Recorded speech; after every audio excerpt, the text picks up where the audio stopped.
Here today, Mesodot Skincare channel at Zibai Gabuga to Ole Tunchuma Chuanin, Tunlai Bo Rock, Mila, Vun Enkol Dangan Soyang, oh, Coin at Oplan Milan Sardon, yeah.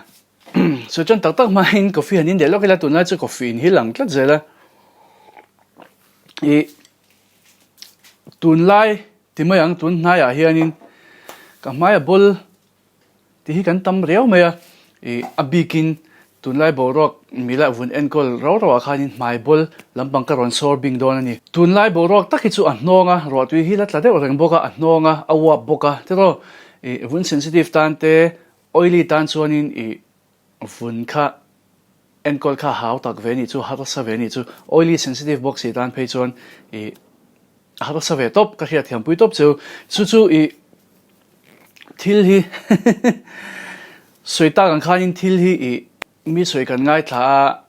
mi skincare ti kan mi products man kan ena follow ve zung zung kha achi ve lo ta chena ni chu mo internet I products man ni lo ngei lo chuan thla kha chu apoi mi alowa thunga na my bol tan chuan in my bol chi tan chuan in kan lo oily boxy phei chuan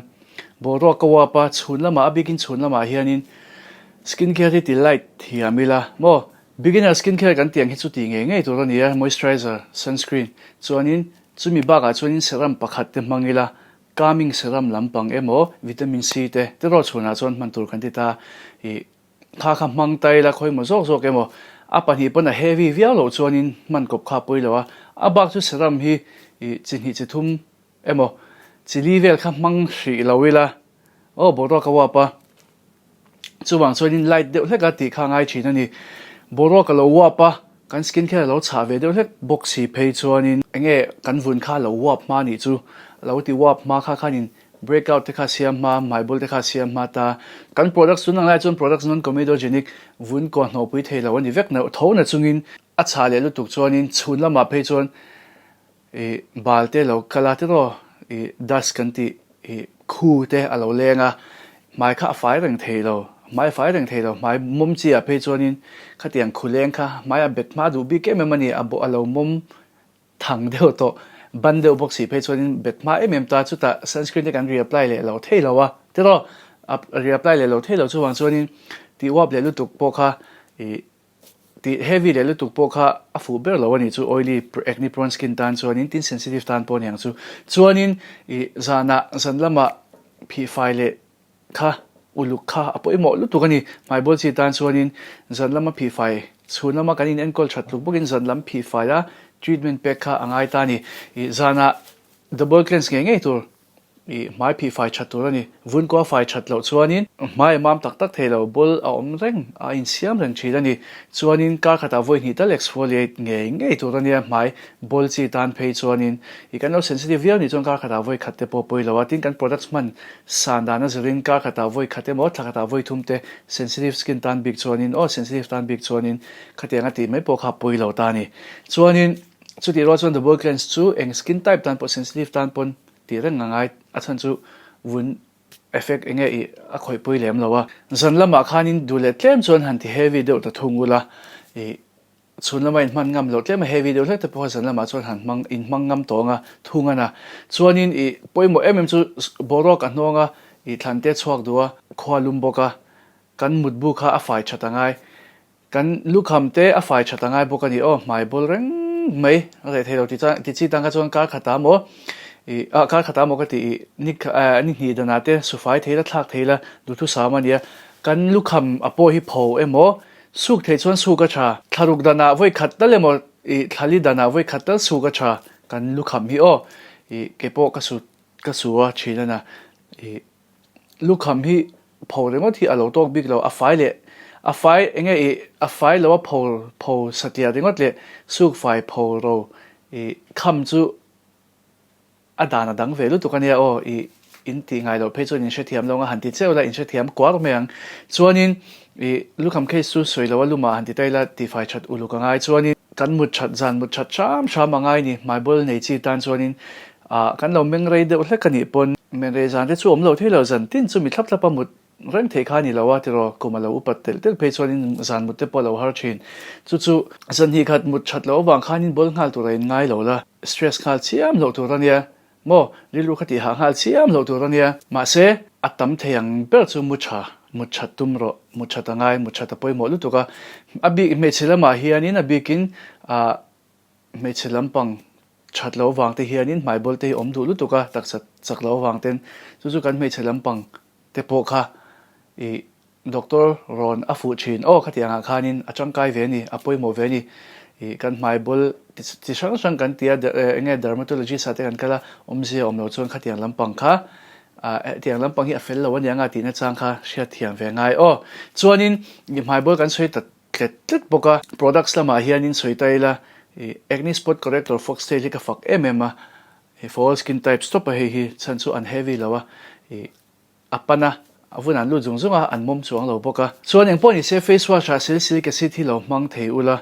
kati boka kema chuanin salicylic acid on the face wash mang sham thei ula in mai bol na sa chuan in lo oily box hi phe chuanin in mang thei lu tu kang ni tin khamo chuan mai moma moisturizer ka mang ngai lo ti chin tan man tur oil free moisturizer tam to nang lai chuan to foxtail pon mani lo kan launch thara an ron siam thara atam to ni chuwang chuanin products thal chatak tak atama oil free moisturizer tal man sham tur ani kan vun khan in amoma wang khan moisturizer ma mo lo tura kan ngai china tin moisturizer vun ti mom tu amo enge vun ti mom tu a hianin kan ngai de ka vun ti mom thei tu tura hen kan ngai de china I chen khata chuan enge a formulation sa certain ani na lai chena om boka a product sa certain ani na lai chena om ma chuti ro chu ani vek big lawa oily skin tan chuan moisturizer kan ma mo dan chu ka soi photo na chuin ka soi lenga kan ma mo dan chu kan vuna moisturizer man lo chuanin I vuna khan mom kha alet thum velina ronin siam tamang kan vun khan in mom siam ve renga chu alet thumin asiam kha atam ta china ni aron mom bel vakang moisturizer man ngai lo chuan chu ta chu moisturizer khan in aron ti balance ta ni tamlu tuk turte in siam sel tuk turte ron controller pon lama chang khanin ke manin kan hoi chang khanin a balance tur khanin azu controller ama in siam na sadlu tuk ngai lo tur khanin nong kha zu pe ve ni chu moist kha azu siam ve ni chu vun chunga khan moisturizer te khan chu vun mom te po khan ron chotlem pha thung zo ka voile khara chuanin ani ngal don lo skin care in ti chan te ra chu ani don lo moisturizer po khan ati mom chu mo in ti me the moisturizer mana wa in mom hmar te panin she mai the ma se mang lui ro man lui ngai oily skin tan chuanin in man lui sham mangaya chuti ro chon oily skin man si te water based te oil free te gel type te chu wang chon khang kha man thung tur ani moisturizer in skip chuanin vun po achak tha thelo tin hydration apoi mo ne chu mai bol tan bok hianin apoi mo le box ya tero kan mai lo bola kan lo oily moisturizer te kan skip kha acha lo ani kan skin barrier ti chaka skin barrier chak lo wangin mai bolom the kan vunin hnong mu that to lo wangin skin barrier che a mai bolom the de kha tiang song kha mai bol tidam thei tu khan ni ba ka mai repairing apo moisturizer kha kan mo ve tho zela chuwang chuanin skip lo tur ani top mai ni man ngai ni chu chuang ka soile du pakha chu mai bol po hi man tur te ka hanin choa acha kan ti viawa acha theng ber kan in cho ve ni kan thia ka nge ke ma bi ga hi chon ka sia to ka tele phak to ka chon acha thei turang ber hi ka du in man tan ka du ka milo bechin po hi ka shil ve chin ani chuanin mai bol po mai duk ang deu tho voile khata are hal duak don lo thakhat chung te na re hal duak don lo in mang renga nga thlathum vela aron langchana nga in ngei don chuan thlathum na vela aron langchana nga kyang chhowe telanga in ngei chuanin nakina chuanin enge mai bol nei lo hunte point la nei veang chu mai bol dam doi kan tia hi te han man awang khanin mai bol noi chi te kan te han man awang khanin re hal duak kyang hal duak tura be se su chu hun kha du sel engkim hian hun amamo hun du chin chu wang chuanin hun kha in pek ve shama in products kha in rin nga mangai in ngei lo te ni lo chu in rin nga mangai in products le khan in ngat ngam ro chu ka soitel do boka poi mo lu tu ka chuanin borok anong chho kan ti mek line bar thla kan thleng chho to thlasik kan heitel tela chen kha chuanin ka ro chan deu te po ka ti kan om to tunang chang hian ka ro chho deu chan hlek to ti kan oma dry skin tan chuan infill thei to ka ring khoron ro chho tu veli infill thei ek to ka ringa summer laya ni pui kholum borok nong lai po ro reng tan pe ka chuan infill dei to don chiang sa ni chu wang chuanin enge amom lampang chi te a heavy lampang chi te low stock kha apoi to lawa dry skin tan chuanin kan skincare rapo ti heavy chho chan bek kha poi mi alawa voi le khata chuanin ti tur kha angai chuang lawanga ma se ti chho chan bek kha ngai ve to ni winter lo in prepare chan kha ngai ni chu winter mai ro rop nuwa I enkol wa kai chuan mai ro ma de changa lo in enkol lok kha mo ti meng mai ro ma de ti mela borak ron ro ma de mai ro chi tan pe chuan borak ro na mai ron ti ro rup nuwa man so ai chuan khami ma de lo in ven lok kha ani ber mai chu khatiang kha skincare lo ti chan kha fu to chin ani chuanin Christmas a inglo se thei do ani chu chuanin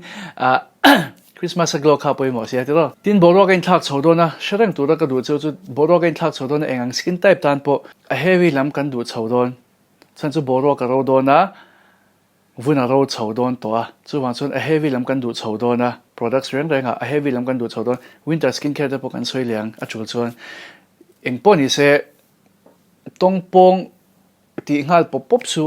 tuna tak phe chuanin borak ala ro over lawa ala classic lo boka ti mai ala classic lem lo boka se lo in rin lo kha afu kati na mai chonia voi le khata lo ti ngal pop kha achul ber lawa achangkai ber shi lo mai vun ti chet na ve mai kha enge kan vun in zo lo pal kha rin kan vun ti chet na mai kha ni chu wang chuanin in local chobek bekanga khwaron wat chotel te langa ti khanin nawani ponin skincare kha inset thiam chotul tul mayang in lo ti chobek bek khanin chuti ro chuanin kan skincare kha thak lok khe rangai chong lo ania ikan ma mochin khan nei bel mai kha atok suida ang khanin borok in thak lai hianin vunte chhedua breakout te mai body da chon mai bol vak te emo borok in thak apeng mai vun danglam chin tan phei chuanin mo in ven kha ngai china combination skin tan phei chon boi thak du china ni tiro khulum nan kan mom waka khoron vot eka kan ro le waka tiang khani china chu wang chuanin skincare kha lo ti uluk turania mail dewa kalpo poi lo borok in thak lai chuan kan vunin na zo lo ai chuan beginner ra kal bek po kha poi lo wa chuanin kan skin barrier ti cha kha poi mo china chu wang chuan kan skin barrier chak nuwa khanin active support man le mai kha apoi lo ani apoi na khawm reng lo ani skincare beginner steps kan man hianin kan vuna glow don lo mo kan ti china tiro serum te kan man lo te hianin vun glow lo reu hian kan ngai china ma se ni lo ani moisturizer le sunscreen ni an changkai le tuka enge Indian park bakin